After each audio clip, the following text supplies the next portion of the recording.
Hi everybody, we've got an update that I think you might like because we finally have floating licenses by popular demand. You just need to download the latest installer from the revisit page. So if you're not familiar with that, that's at happy-digital.com/revisit, and you just enter your order number and email address and hit go. And then you can click on Autograss View and you can download the product file by clicking this button. Okay, I've already done that, so I'm going to launch the installer now. The new installer has two big buttons, whether you want to install Workstation or Render Node. And it's worth noting that on Render Nodes now there is no license required, so you can have as many Render Nodes as you want. But for Workstation, I'm going to click Install Workstation. And again, it asks me for my order number and email address. Then click Next.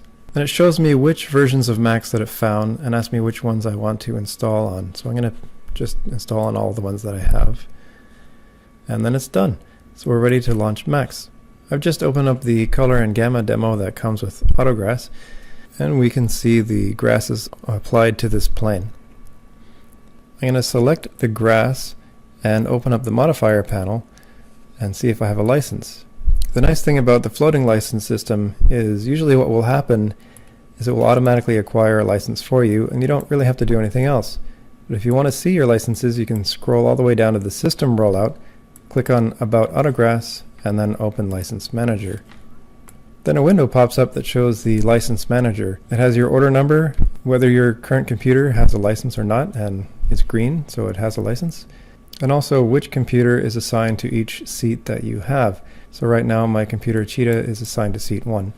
If I wanted to switch to another computer, I could sign off from here, or I could just sign on from the other computer and kick this one off. But I'm going to click sign off right now. Now it says that the computer does not have a license.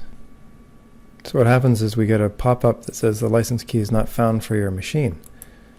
But no worries, you can always scroll back down to the system menu, click About Autograss, open License Manager. You'll see your license is unassigned and you can acquire it again. And then close that, and now we can see we have our license again. So that's about it. It should be pretty easy now for you to switch between machines at your various locations, and I hope you enjoy the new feature. Alright, thanks a lot for listening.